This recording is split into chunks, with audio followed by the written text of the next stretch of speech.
Literary गुरु programme के साथ उपस्थित हूँ मैं, आपकी सखी राजश्री त्रिवेदी। आज लिटरेरी गुरु कार्यक्रम में हमारे जो मेहमान हैं उनके बारे में आपको बताऊं। उनके चेहरे पर ना हमेशा गंभीरता रहती है, लेकिन शब्दों में, बातों में शालीनता है और उससे हास्य टपकता है। सीरियस फेस ही आपका सिग्नेचर है, लेकिन आपकी लाइनों से, जिसे आप लाइना कहते हैं, वो उस पल हमारे सारे स्ट्रेस एंड टेंशन दूर कर देता है। समझ गए होंगे आप, हम बात कर रहे हैं हास्य कवि सम्राट पद्मश्री श्री सुरेंद्र शर्मा की। शर्मा जी, स्टूडियो में आपका बहुत बहुत स्वागत है। धन्यवाद। हमेशा की तरह आप बिल्कुल स्ट्रेट फेस और बैठे भी कितनी स्ट्रेट हैं। बहुत देख के आपको अच्छा लग रहा है। बहुत समय के बाद आपसे ऐसे बैठ के बात करने का मौका मिला है। चलो, बुरा मुझे भी नहीं लग रहा। बुरा आपको भी नहीं लग रहा, लगना भी नहीं चाहिए। तो जो आपका सिग्नेचर है, जो आपकी पहचान है, जब मैं स्कूल कॉलेज में थी तो मुझे याद है 4 लाइना से बहुत सारे कैसेट्स आते थे। कैसेट का नाम ही होता था 4 लाइना। तो 4 लाइना से कुछ शुरू करें? हाँ, कुछ सुनाइए पहले। 4 लाइन में एक तुलसीदास जी की एक चौपाई ने पुरुषों को बड़ा व्यंग कसने का मौका दिया था महिलाओं पर, तो उसको मैंने दूर किया है जी। हमने अपनी पत्नी से कहा, तुलसीदास जी ने कहा है, ढोल गवार शूद्र पशु नारी ये सब ताड़न के अधिकारी, इसका अर्थ समझती हो या समझाएं?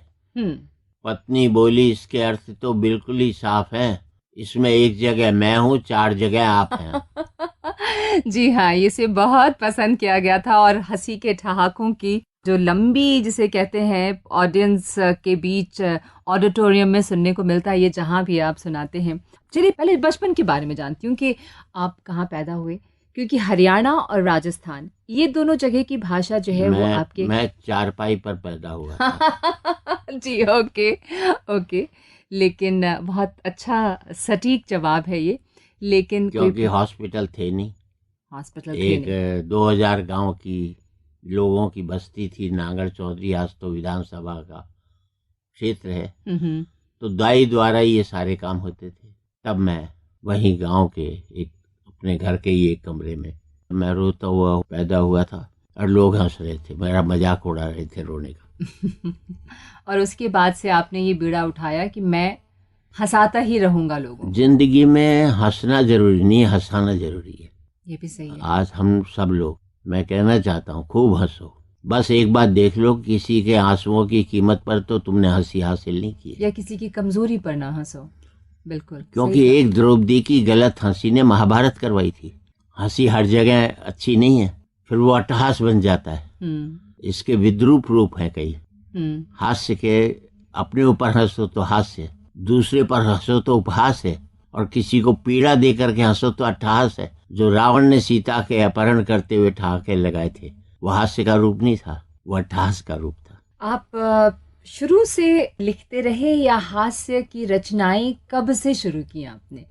मैंने देखा जाए तो अभी तक कुछ लिखा ही नहीं है। बहुत कुछ लिखा है।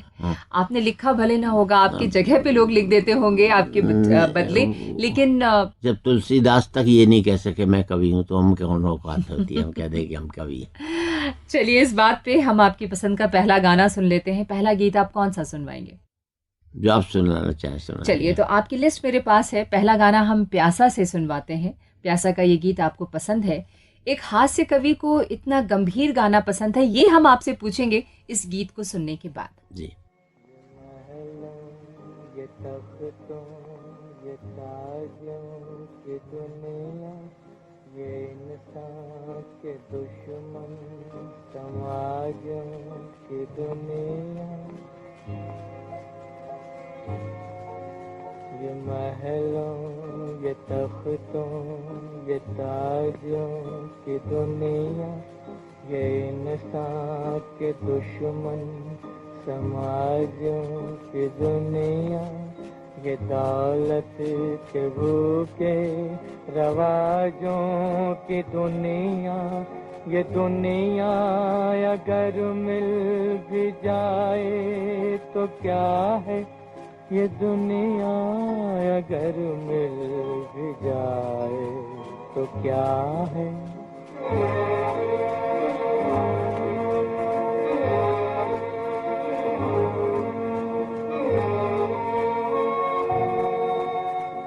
एक जिस्म घायल, हर एक रूह प्यासी, निगाहों में उलझन, दिलों में उदासी। ये दुनिया है या आलमे बदहवासी, ये दुनिया अगर मिल भी जाए तो क्या है, ये दुनिया अगर मिल भी जाए तो क्या है।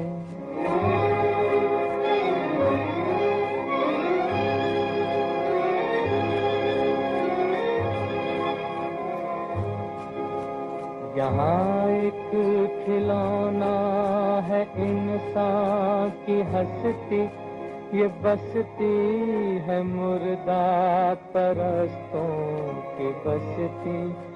यहाँ पर तो जीवन से है मौत सस्ती, ये दुनिया अगर मिल भी जाए तो क्या है, ये दुनिया अगर मिल भी जाए तो क्या है।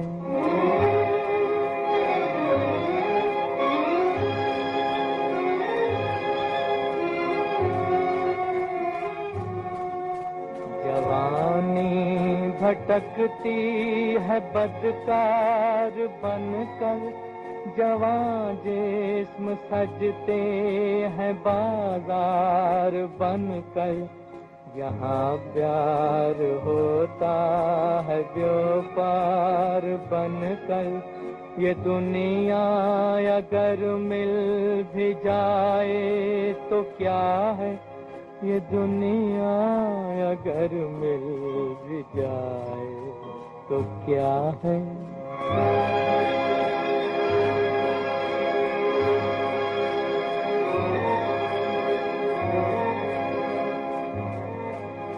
ये दुनिया जहाँ आदमी कुछ नहीं है, वफा कुछ नहीं, दोस्ती कुछ नहीं है। ये दुनिया जहाँ आदमी कुछ नहीं है, वफा कुछ नहीं, दोस्ती कुछ नहीं है। जहाँ प्यार की कद्र ही कुछ नहीं है, ये दुनिया अगर मिल भी जाए तो क्या है, ये दुनिया अगर मिल भी जाए तो क्या है। बहुत ही खूबसूरत गीत था फिल्म प्यासा का ये, मोहम्मद रफ़ी की आवाज़ में, लेकिन बहुत ही गंभीर विषय पे ये गीत था। और आप भी जब अपनी रचनाएं सुनाते हैं तो आपके चेहरे पे किसी तरह का एक्सप्रेशन नहीं होता, गंभीर रहते हैं आप। एक हास्य कवि को ये गीत क्यों पसंद है? हो सकता है पसंद, क्यों नहीं पसंद हो सकता, लेकिन उसके पीछे क्या वजह? जिन चीजों के नष्ट होने से हास्य पैदा होता है, उन्हीं चीजों के नष्ट होने से करुणा पैदा होती है।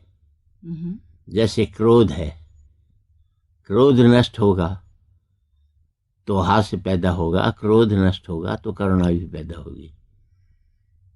तो ये लगता तो विपरीत है। जैसे झरने हैं, पहाड़ों से ही तो निकलते हैं, सारी नदियां पहाड़ों से ही तो निकलती हैं। आप कैसे कह दोगे कि इतना निर्मल पानी इतने पहाड़ जैसे कठोर में से निकलता है? तो ये लगते विपरीत है, पर है एक चीज। और जिस आदमी को रोना नहीं आता उससे हंसने का हक नहीं बनता। जिसे रोना नहीं आता, लोग कहते हैं खासकर पुरुषों के बारे में कि मर्द नहीं रोता। आपको लगता है ये सही है या ऐसा होना चाहिए? जिसके भीतर भी करुणा जरूरी नहीं है कि आप उसका दिखावा करें। आप अंदर ही कहीं डूब करके कोई अच्छी चीज करते हैं तो आपके अंदर एक करुणा पैदा होती है, वो भी एक तरह का आंसू है। इस पर मेरी एक पंक्ति है, एक बड़े कवि की है, कन्हैयालाल सेठिया, जिन्होंने महाकवि थे जी।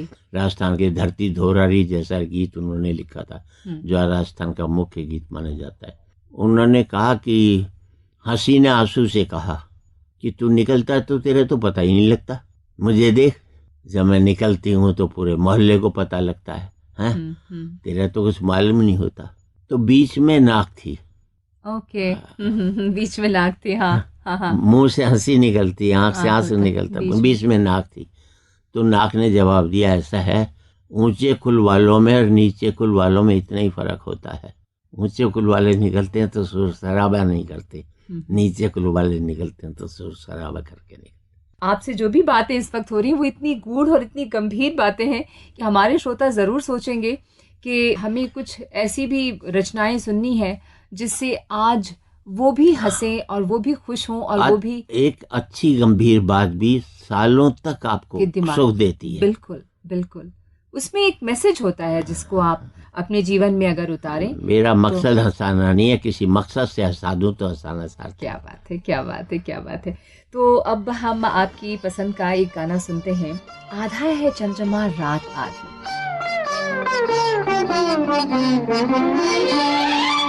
आधा है चंद्रमा रात आधी, आधा है चंद्रमा रात आधी, रह न जाए तेरी मेरी बात आधी, मुलाकात आधी। आधा है चंद्रमा रात आधी, रह न जाए तेरी मेरी बात आधी, मुलाकात आधी। आधा है चंद्रमा।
कब तक रहेगी अधूरी, प्यास होगी नहीं क्या ये पूरी। आस कब तक रहेगी अधूरी, प्यास होगी नहीं क्या ये पूरी।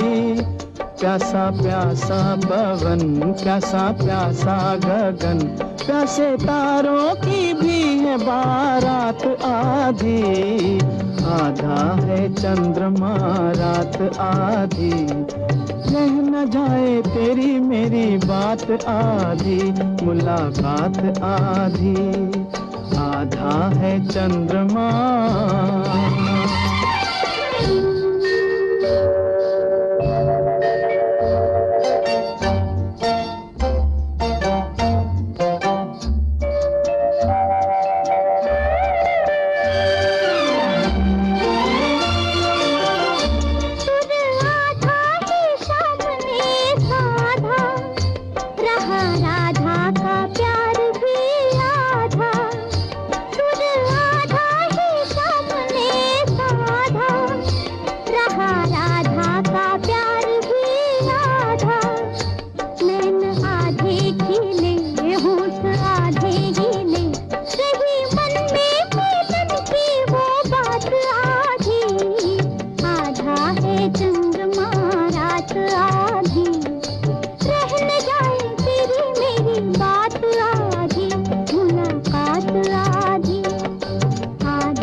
सुंदर गीत, बहुत ही कवितात्मक गीत भरत व्यास जी ने लिखा था भरत इसको। व्यास जी ने लिखा। फिल्में देखने का शौक रहा है आप? पहले देखता था, पहले देखते थे। मैंने सेकंड ईयर में, फर्स्ट ईयर में जब हुआ हायर सेकेंडरी में, साल में 2-3 फिल्म देखता था।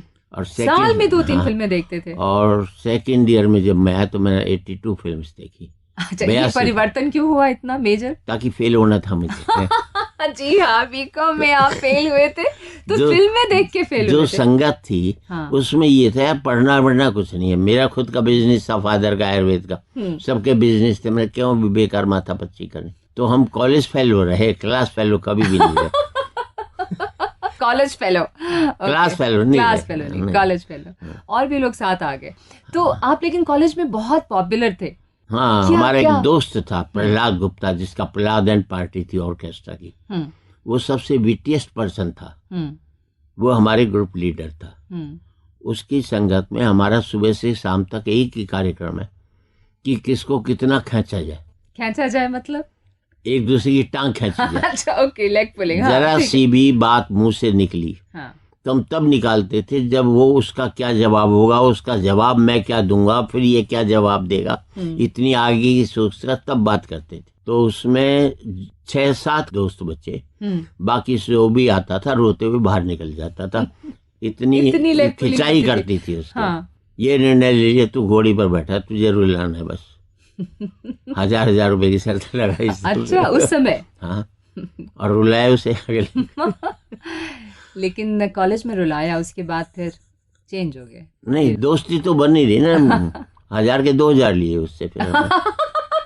1000 के 2000 ले लिए। शर्मा जी, आप हरियाणा से हैं, ये तो मुझे पता है ना? नहीं, राजस्थान। जब मैं पैदा हुआ तब ना हरियाणा था, ना हरियाणा था, ना राजस्थान था, ना पंजाब था। तब उस स्टेट का नाम था पेप्सू स्टेट। पेप्सू स्टेट? हाँ। अच्छा। जिसकी राजधानी पटियाला थी। ओके। बाद में पंजाब बना। अच्छा, तो अब वो जो लोगों ने कहा कि बदनामी हो जाएगी। अच्छा, क्यों? तो सुरेंद्र शर्मा यहाँ पैदा हुआ तो स्टेट का नाम ही बदल दिया।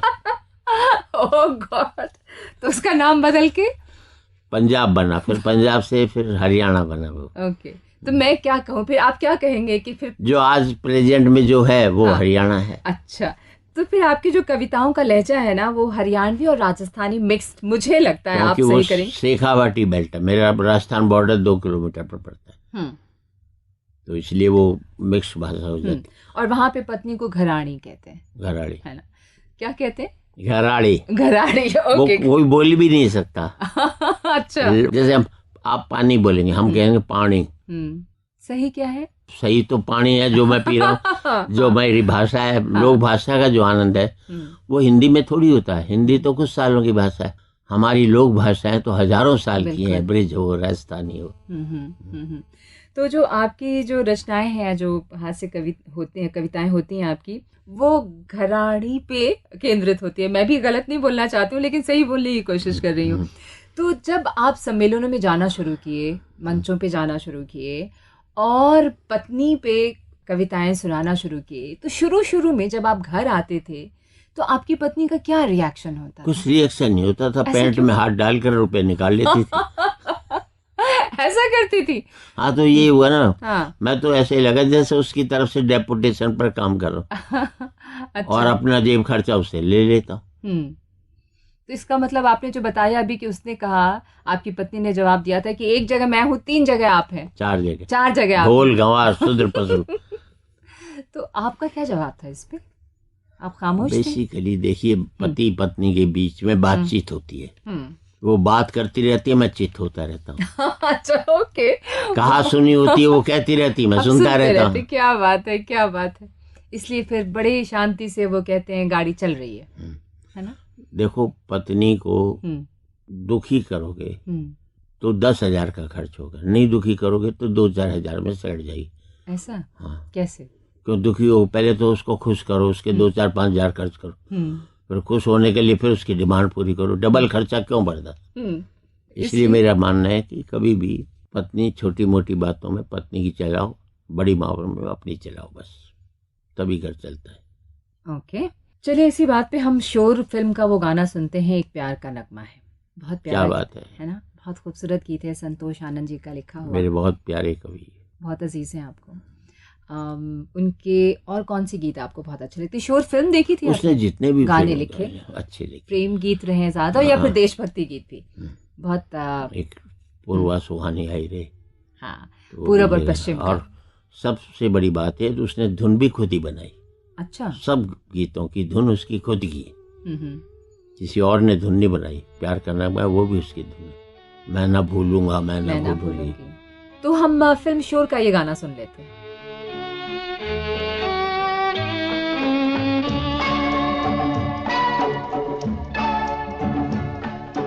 प्यार का नगमा है, मौजों की रवानी है। एक प्यार का नगमा है, मौजों की रवानी है। जिंदगी और कुछ भी नहीं, तेरी मेरी कहानी है। एक प्यार का नगमा है, मौजों की रवानी है। जिंदगी और कुछ भी नहीं, तेरी मेरी कहानी है। एक प्यार का नगमा है।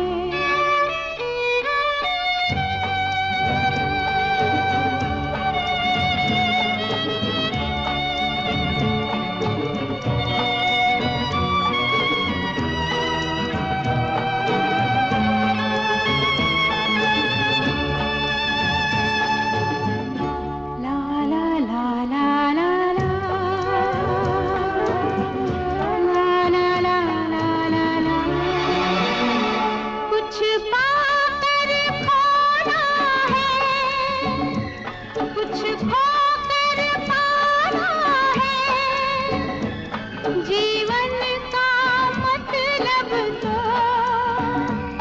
आना और जाना है।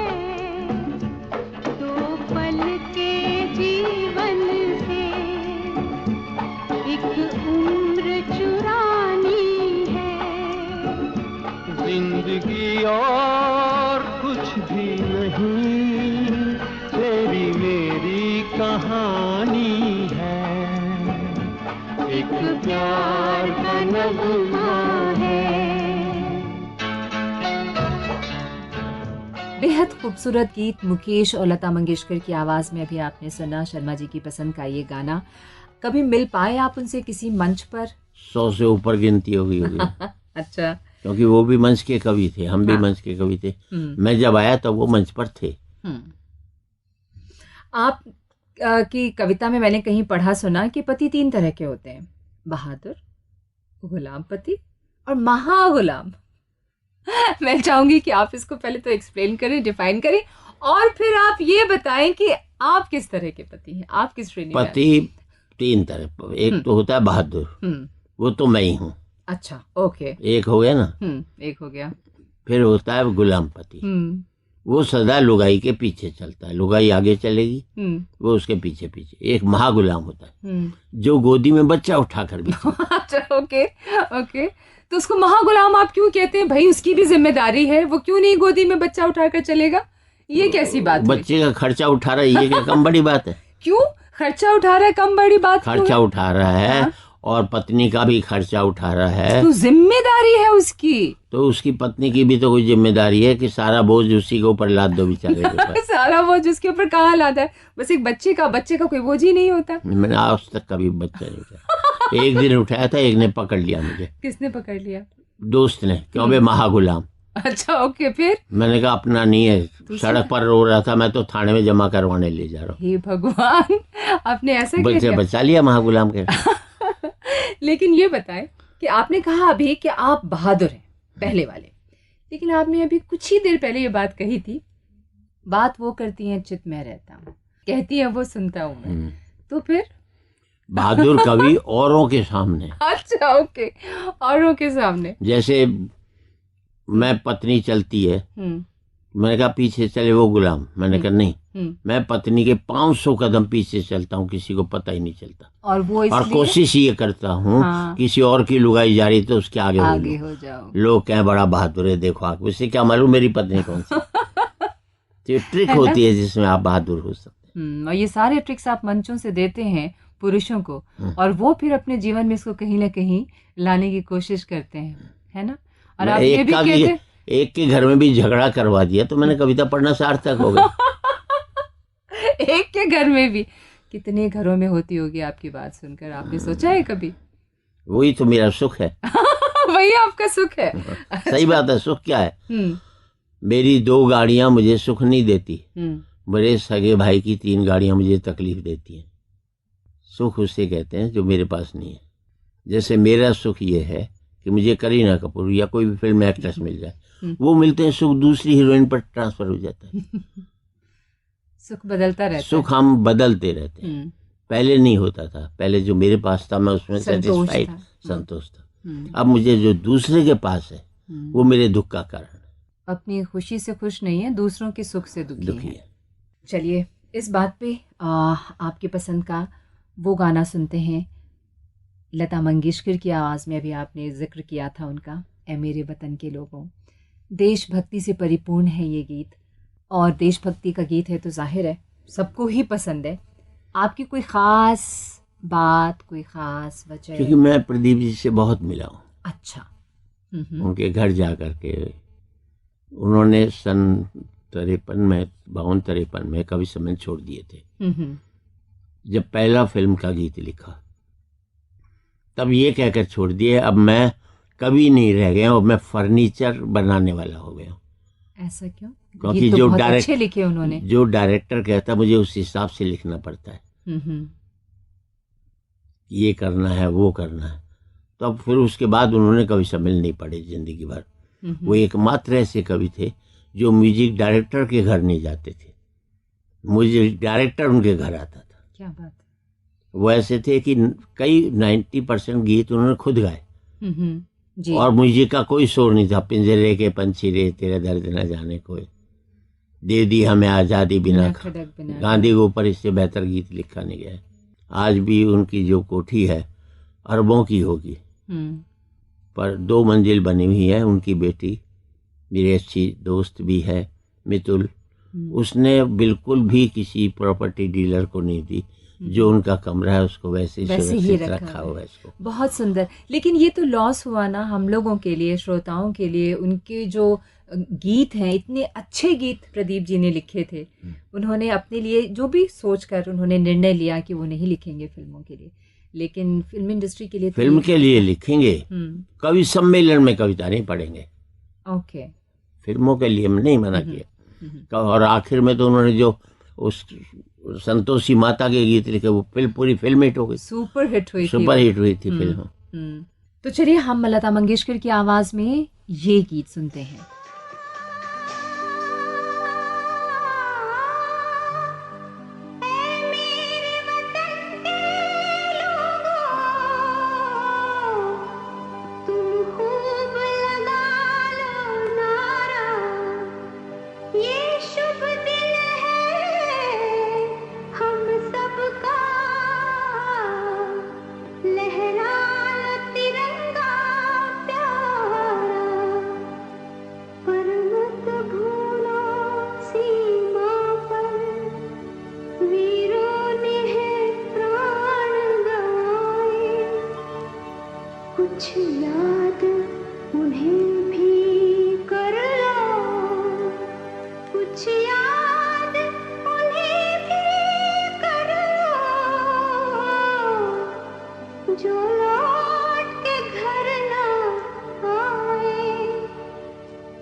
जो शहीद हुए हैं उनकी जरा याद करो कुर्बानी, है मेरे वतन के लोगों जरा आँख में भर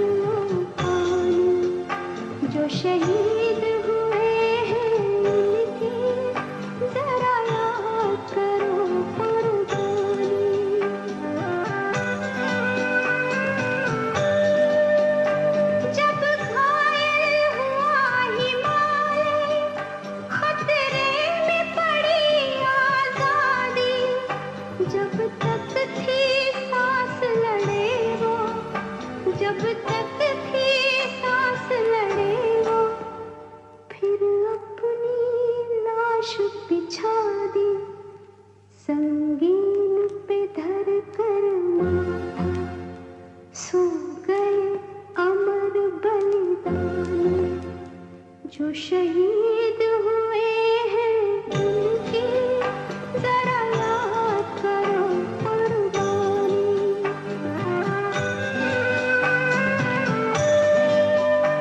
जब देश में थी दिवाली वो खेल रहे थे होली, जब हम बैठे थे घरों में, जब हम बैठे थे घरों में, वो झेल रहे थे गोली। थे धन्य जवान वो अपने, थी धन्य वो उनकी जवानी। जो शहीद हुए हैं उनकी जरा याद करो कुर्बानी।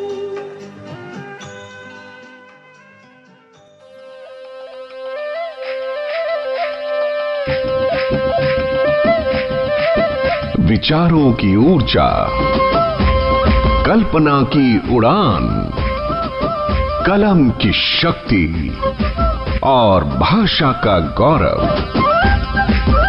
यही तो है लिटरेरी गुरु। भारतीय हास्य का एक पर्याय हैं श्री सुरेंद्र शर्मा। लोकप्रियता इतनी है कि साहित्य में हल्की रुचि रखने वाला व्यक्ति भी इन्हें जानता है, पहचानता है, प्रशंसक है। अभी जब हम स्टूडियो में आ रहे थे शर्मा जी, जिस इंसान ने हमें चाय पिलाई वो बहुत पढ़ा लिखा तो नहीं है, लेकिन आपको पहचानता था। आजकल सबके हाथ में फ़ोन होता है और लोग हंसने के लिए, अपने तनाव से दूर होने के लिए कुछ न कुछ करते हैं टेलीफोन पर। उसने आपकी रचनाओं को सुना था, आपकी कविताओं को सुना था, जिससे वो खुश हो लेता है कुछ पल, वो हंस लेता है कुछ पल। हमें बहुत गर्व हो रहा है, हमें बहुत अच्छा लग रहा है इस वक्त आपसे बात करके, और हमारी बातें जो हो रही हैं कसम से वो हमारे लिसनर्स भी बहुत एंजॉय कर रहे होंगे। अगर हम ये आपसे पूछें कि हास्य का रंग बहुत बदल गया है आज के सिचुएशन में, और बहुत सारे कॉमेडी शोज़ होते हैं टेलीविजन पे, स्टैंड अप कॉमेडियंस बहुत आ गए हैं, तो क्या हास्य कवि सम्मेलनों पर इसका कोई असर पड़ा है? थोड़ा बहुत पड़ा है इस पर। मैं एक शो में गया था जो कि एक लाफ्टर शो में गया था, तो उसमें उन्होंने फिर जो मैंने वाक्य कहा था वो काट दिया था। फिर उसके अच्छा। बाद कई लोग आते हैं जी कि आप हमारा टीवी का मैं कर लूंगा, पर लाइव होना चाहिए, ताकि उसमें एडिट एडिट नहीं कर सकते। मैंने एक ही बात कही थी, मैंने कहा कमाई नहीं हो तो नंगे रहो, नंगेपन की कमाई मत करो। ये तो बहुत इम्पॉर्टेंट बात है, बहुत गूढ़ बात है जिसको समझने की ज़रूरत है।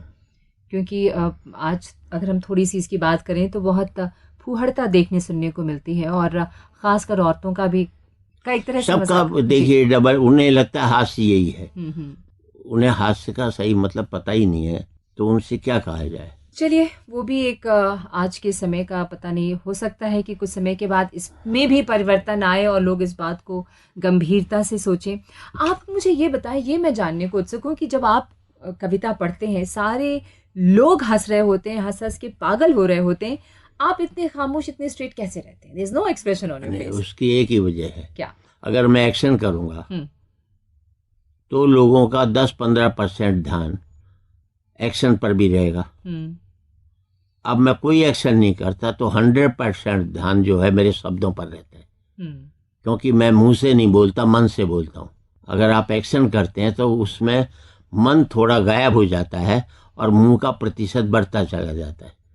मेरा मानना है कि जिस मन से आप पढ़ते हैं उसी मन से फिर वो बात पहुंचती है, और जो काम आप करते हैं वो बहुत सीरियसली करते हैं। अब मेरा ना है जिंदगी में हर काम को सीरियसली करो, चाहे हंसाने का ही हो। हम सीरियस काम को भी हंसी में करते हैं तो सफल नहीं हो पाते। आपको किस बात पे हंसी आती है? जब मुल्क में कोई चीज तरक्की की हो, जब मुल्क का उपग्रह चंद्रमा पर पहुंचता हो, जब ये पता लगता हो कि इस मुल्क में पढ़े लिखे लोग बढ़ते जा रहे हैं। पर अब तो ये कि जो हमारा शिक्षा व्यवस्था है उसमें हम एजुकेटेड हो रहे हैं, लर्नेड नहीं हो रहे। ज्ञानी होना अलग बात है, अनपढ़ थे तो ज्ञानी थे, पढ़े लिखे हो गए तो हमारे पास डिग्री है, ज्ञान नहीं रहा। मैंने श्री राम कॉलेज में एक 51% में दाखिला लिया, आज 99% में जी बिल्कुल वो मिलता है। पर कितना कि एक सवाल पर टिक कर दिया तो 10 में से 10 मिल गए। हमें 5 पन्ने ऑब्जेक्टिव हो गया, 5 पन्ने लिखने पड़ते थे, तो हमारी नॉलेज का पता लगता था कि इसको इस विषय की क्या जानकारी। ये फर्क पड़ा है। ये बताएं। और मेरा मानना है कि अनपढ़ लोगों ने कविताएं लिखी है, पढ़े लिखों ने उन पर PhD की है।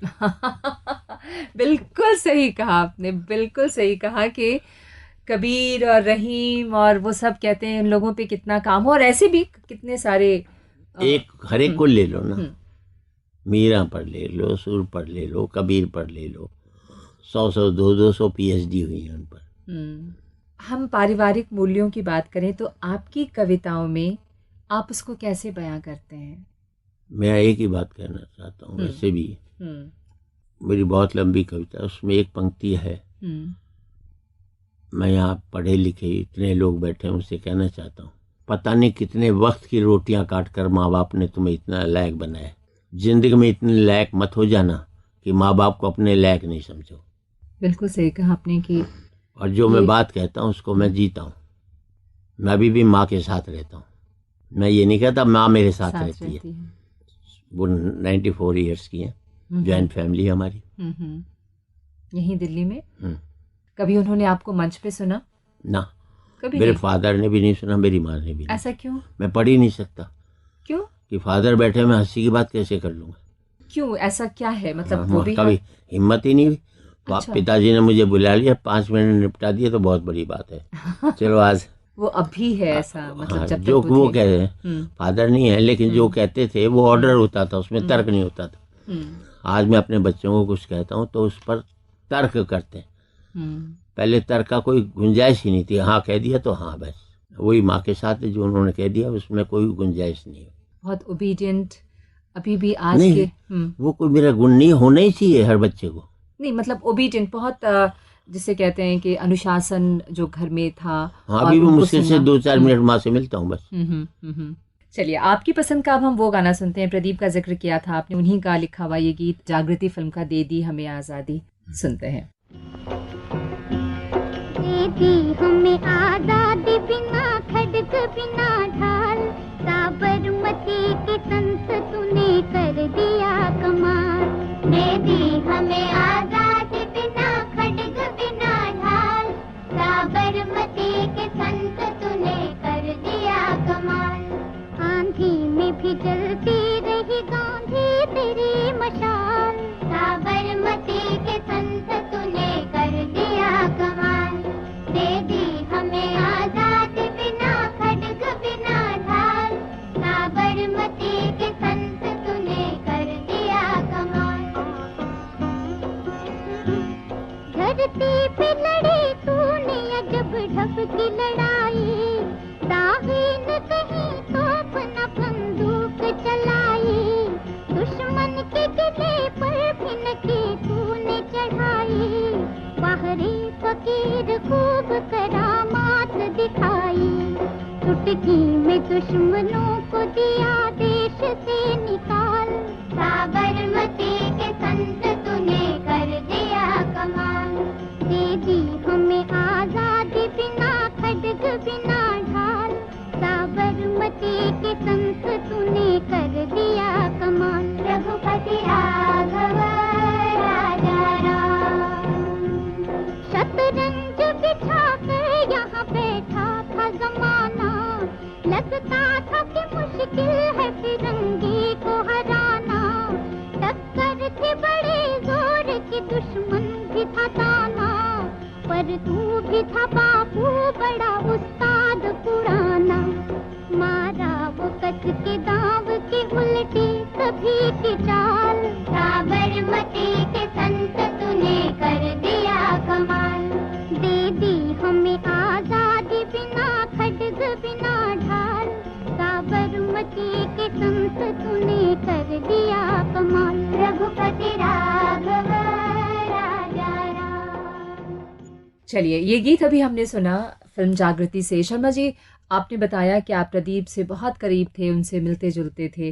कुछ और यादें हमारे साथ शेयर करेंगे उनके बारे में?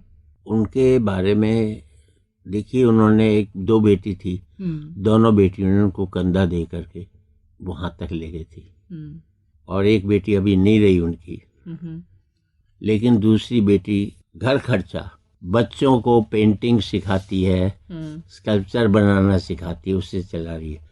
वरना आज की तारीख में 400-500 करोड़ की वो जगह है, उसको बेच भी सकती थी। लेकिन वो उसको रखना एक पिता की याद को और एक संस्कार की तरह से उसने आज भी उसको जीती है। कोई उसने अपने खर्चे नहीं बढ़ाए, सब कुछ नहीं किया, वैसे ही नॉर्मल जिंदगी को। उसे ये लगता है कि एक कला के जरिए मैं इस काम को कर रही हूँ। आप मैंने पहला सम्मान दिया था, गीतकार सम्मान, तो प्रदीप जी को ही दिया था। अच्छा। हाँ। ये सम्मान आपने दिया था? मैं एक पत्रिका निकालता था, उसमें हर साल एक गीतकार को देता था। पहला मैंने रंग जी उनको दिया था, प्रदीप जी को, फिर बलबीर सिंह रंग को दिया था, उसके बाद नीरज जी को दिया था। रंग जी भी नीरज जी के गुरु थे। उनका बढ़िया शेर है, रंग का रंग जमाने ने बहुत देखा है, क्या कभी आपने बलबीर से बातें की हैं? बलबीर सिंह रंग नाम था उनका। हम कवि की कविता तो जानते हैं, व्यक्ति को नहीं जान पाते। हम भी आपसे अब यही पूछना चाहेंगे, आपने बहुत बड़ी बात कही कि हम कवि को तो जानते हैं, सुरेंद्र शर्मा को सब जानते हैं। सुरेंद्र शर्मा कवि तो हमारे सामने हैं, लेकिन सुरेंद्र शर्मा कवि अगर आप उससे थोड़ी देर के लिए अलग कर दें तो आपको क्या लगता है, आपकी नज़र में, आपकी सोच से जो जिंदगी है, कैसे देखते हैं आप उसको? आप उनको मेरा कवि होना मेरे व्यक्तित्व का एक हिस्सा है। बिल्कुल। मैं कवि का हिस्सा नहीं हूँ। दिल्ली में एक हॉस्पिटल है, हमारे डायरेक्टर की डेथ हो गई थी, मेडिकल सुपरिटेंडेंट, ट्रस्ट का हॉस्पिटल है। मैं रात के 1:30-2 बजे ऑक्सीजन प्लांट में जा कर के, पूरे कोरोना काल में कोई ऐसा दिन नहीं था मैं जब वहाँ हॉस्पिटल के अंदर मरीज कोई ऑक्सीजन की वजह से न मरे, उसके लिए कोशिश करता था। एक बीटेक कॉलेज है हमारा, जिसको हमने 11-12 साल में आज दिल्ली में 3रे नंबर पर लिया है, उसमें भी वाइस प्रेसिडेंट हूँ मैं। आज हॉस्पिटल में भी वाइस प्रेसिडेंट हूँ। तो मेरा मुख्य जो काम है वो समाज सेवा का है। जी, आप बहुत संस्थानों से जुड़े हुए हैं। और उससे भी कई क्लब से, राजस्थान की है, हरियाणा की संस्थाएं, उनसे जुड़ा हुआ रहता हूँ। मैं सुबह 10 बजे घर से निकल लेता हूँ, चाहे कभी समय हो या न हो, तो मैं उसको एंजॉय करता हूँ। मैं काम को एंटरटेनमेंट समझता हूँ, आराम को मुझे लगता है एग्जर्शन है, तो मुझे अच्छा लगता है मैं रात के 9 बजे तक बिजी रहूँ। और ऐसा भी होता है कि मैं 2 तारीख को अमेरिका पहुँचा, 3 को प्रोग्राम किया, 4 को वापस आ गया। मुझे पता ही नहीं लगता ये जेट लैग है क्या चीज। अच्छा, लोग तो एक दिन पूरा सो जाते हैं कि भाई। मुझे आज तक नहीं पता, नाम ही सुना है मैंने, मुझे आज तक पता नहीं लगा ये क्या चीज होती है। ये तो बहुत अच्छी बात है कि आपको उस तरह से, जो लोगों को नींद की प्रॉब्लम हो जाती है या नींद के एडजस्टमेंट में दिक्कत होती है, इस तरह की कोई बात नहीं होती। This is very strange because most of the people complain of this after. और मैं जिंदगी में कभी होटल का खाना ही नहीं खाता। तो फिर क्या खाते हैं जब बाहर? मैं घर से पैक करवा कर ले जाता हूँ। हाँ? वहाँ हर एक किसी भी कोने में चला जाऊँ मेरी वर्ल्ड में, तो वहाँ मेरे घर बने, वहाँ घर से आ जाते हैं मेरे। मैं प्याज लहसुन नहीं खाता, और मैं 77 का 77 का हो गया, तो भी निबरा है मेरा। निबरा, बहुत अच्छा, ऐसे ही निपटा रहेगा। ये बताएं कि आप अपनी पत्नी से कितना प्यार करते हैं, या इतना प्यार कर लिया है कि अगले जन्म में उनकी जगह कोई और होगी? क्योंकि आप कहते हैं कि भाई जितना करना है उस जन्म में कर लो। जब तक पत्नी का रिव्यू नहीं पता लगे, अच्छा, तब तक मैं कैसे जवाब दे? तो आपने जरूर पूछा होगा पत्नी से, कभी नहीं पूछा? एक ही जवाब दे, जितना तुम मुझे करते हो उतना मैं करती हूँ। ओहो, ये तो बहुत ही बस गोल सा आंसर है। तो जैसे आप कह रहे हैं कि बहुत निभ रहा है, चल रहा है, दाम्पत्य जीवन में जो वो डाले जाने वाले क्या मसाले होने चाहिए, जिससे वो क्या इंग्रेडिएंट्स होने चाहिए जो उसे फ्रेश और टेस्टफुल रखे? आप बाहर भी बहुत गए हैं, बहुत मैं कह रहा हूँ, जब तक आप पत्नी को प्रेमिका रखेंगे तब तक जीवन में आपके वो रहेगा। ओके। प्रेमी प्रेमिका में क्या फर्क होता है? क्या फर्क होता है? प्रेमी तो बैगर होता है, ओके, और प्रेमिका डोनर होती है। एक 5 मिनट मिल ले, 10 मिनट में भीख की तरह गिड़गिड़ाता रहता है। शादी होती उल्टा हो जाता है, पत्नी बैगर हो जाती है, पति डोनर हो जाता है। तो ये जो विपरीत स्थितियां आती हैं, ये जीवन में, दाम्पत्य जीवन में खराबी पैदा करती है। अगर वैसे का वैसा रहे तो दिक्कत नहीं होती। और सारे दुख इस पूरे संसार में एक्सपेक्टेशन के हैं। ये तो है, हम्म? दूसरे से जो उम्मीद मैं होती है। मंच पर भी कहता हूँ सबसे कि जो आप बच्चों के लिए कर रहे हो वो आपका फर्ज है, जो बच्चे आपके लिए करे वो उनका एहसान है, तभी आप सुखी रह सकते। जो बच्चे आपके लिए कर रहे हैं वो उनका एहसान है उनका, और जो आप बच्चों के लिए कर रहे हो वो आपका फर्ज है, तभी जिंदगी में आप सुख से रह सकते हो। सारे दुख संसार में एक्सपेक्टेशन के वो छोड़ दो, you are most happiest person. आपको क्या बात तकलीफ देती है, या फिर जब आप कभी स्टेज पे जाते हैं, कभी कुछ ऐसा हो गया हो, आप मानसिक रूप से तैयार नहीं है या बहुत करुणा में है, तकलीफ में है, कुछ बात है जो आपको बहुत तकलीफ में है। मैं 4 लाइना मेरे कार्यक्रम होते थे बॉम्बे में, जी, जी। 200 शो हुए, तो उसमें शरद जोशी भाग लेते थे। अब मैं उनको कैसे रखूं इतने बड़े, तो उनको अध्यक्षता उनसे करवाता था मैं। शाम का मेरा बिरला मातुश्री में प्रोग्राम था और मैं पहुंचा 12 बजे, तो पता लगा उनकी डेथ हो गई। शाम के शो में थे वो। ओहो। मैं वहां गया, उनकी शमशान घाट तक जाकर के वापिस आया और कार्यक्रम में पहुंचा। वो मेरे सबसे ज्यादा पीड़ा का दिन था। 3 जने हम मंच थे, 4 लाइनों के कार्यक्रम में 4 होते थे, और उसी तन्मयता से मैंने कविता पढ़ी। बस आखिर में इतना ही कहा कि जिसके कंधे पर मेरा ये कार्यक्रम चलता था, आज मैं उसको कंधा देकर आया हूँ आपके बीच में। बहुत बुरा समय था, किस तरह से मैंने अपने आप को संभाला उस दिन मैं ही जानता हूँ। आप इस वक्त भी बहुत भावुक हो गए हैं, आपकी आंखें गीली हो गई हैं। वो स्थिति है ऐसी थी। जी जी। यहाँ पर हम वही गीत सुनते हैं प्रदीप जी का लिखा हुआ, पिंजरे के पंछी रे तेरा दर्द न जाने कोई। पिंजरे के पंछी रे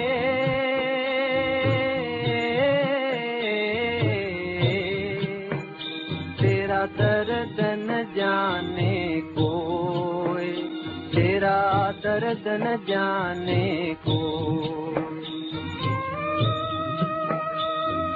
बाहर से तो खामोश रहे तू,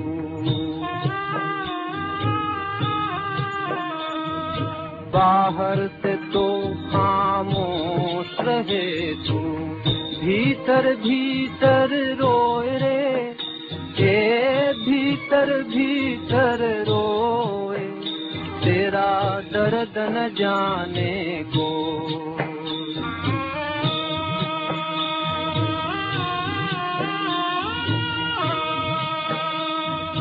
कह न सके तू अपनी कहानी, तेरी भी पंछी क्या जिंदगानी रे।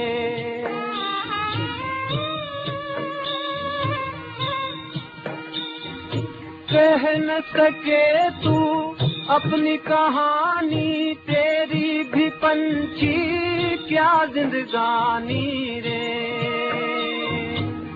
विधि ने तेरी कथा लिखी, आंसू में कलम डुबोए, तेरा दर्द न जाने कोई, तेरा दर्द न जाने कोई। इस समय आप सुन रहे हैं प्रोग्राम लिटरेरी गुरु और हमारे साथ हैं प्रसिद्ध हास्य कवि पद्मश्री सुरेंद्र शर्मा और उनसे बात कर रही हूँ मैं राजश्री। कभी जब आप पीछे मुड़ के देखते हैं शर्मा जी, जब आप यू आर 77 अभी आपने कहा, कुछ ऐसा लगता है कि कुछ छूट गया या कुछ और करना था या ये नहीं कर पाया, ऐसा चाहता था मैं, कोई दुख, कोई अफसोस, नहीं, कोई निराशा? मेरा मानना है कि नपुंसक कौमें अतीत की ओर झांकती है, बहादुर कौमें आगे देखती है। क्या बात है, क्या बात है, क्या बात। हमारा गर्व का क्या विषय, हमारे नानक थे, महावीर थे, बुद्ध थे, राम थे, कृष्ण थे। हमें अपने गौरव के लिए 5000 साल पीछे लौटना पड़े। हम क्या हैं कि हमारे बच्चे हमारे बारे में कह सके कि हमारे वो थे। हमने पतंग उड़ाई, विदेशियों ने पतंग उड़ाकर उससे हवाई जहाज बनाने की कलाएं सीखी। क्या बात है। क्योंकि वो लोग आगे की तरफ देखते हैं, हम पीछे की तरफ देखते हैं, इसलिए तरक्की नहीं कर पाए। बिल्कुल सही कहा आपने। जब कभी हम खुद को असेस करते हैं, अपने आप को इवैल्यूएट करते हैं, तो आपको लगता है कि कैन बी डन मोर या could have been done more, कुछ ऐसा? मेरे बहुत ज्यादा मैं लिख सकता हूँ, पर दिक्कत क्या है किताबें तो बहुत लिखी हैं मैंने आपने। 3-4 किताबें लिखी हैं, व्यंग्य की हैं। पर दिक्कत मेरे साथ क्या होती है कि जब मैं कोई लिखने की सोचता हूँ तो कोई काम आ जाता है, हॉस्पिटल का आ जाता है, कॉलेज का आ जाता है। फिर मैं ये कहता हूँ कि आंसुओं पर कविता लिखना महत्वपूर्ण नहीं है, इससे बेहतर है कि किसी के आंसू पहुंचे जाए। तो वो प्रायोरिटी में फिर वो आ जाता भी, कविता फिर वो पीछे रह जाती है। कोई बात नहीं, आप मंचों से और पहले तो सीडीज बहुत होते थे और अब हर वक्त आप छाए रहते हैं, आपको जब भी लोग सुनना चाहे सुन लेते हैं। हमने बहुत देर से नहीं सुना है आपकी 4 लाइना, हम यहाँ पे एक गीत सुन लेते हैं और उसके बाद आपसे ये 4 लाइना ज़रूर सुनेंगे। आपकी ही पसंद का बहादुर शाह जफर की लिखी ये गज़ल न किसी की आंख का नूर हो, ये सुन लेती हूँ, फिर आपसे पूछूंगी। आपकी जो पसंद के गीत है ना सारे, वो बड़े गंभीर एंड सैड सॉन्ग्स है, क्यों? बाद में ये गीत सुन लेते हैं पहले। न किसी की आँख का नूर हूँ, न किसी के दिल का करार हूँ, जो किसी के काम न आ सके, मैं वो एक मुश्त गुबार हूँ, न किसी की आँख का नूर हूँ।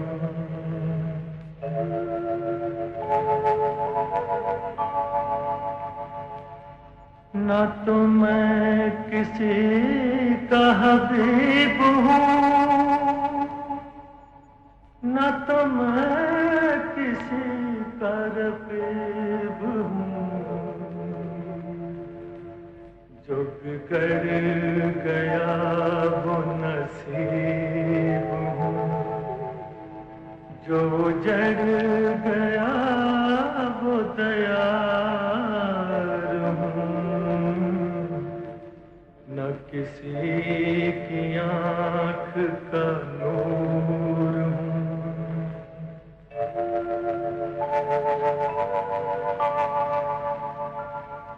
मेरा रंग रूप बिगड़ गया, मेरा यार मुझसे बिछड़ गया, जो चमन खिज़ां से उजड़ गया, मैं उसी की फसल बहार हूँ, न किसी की आँख का नूर हूँ।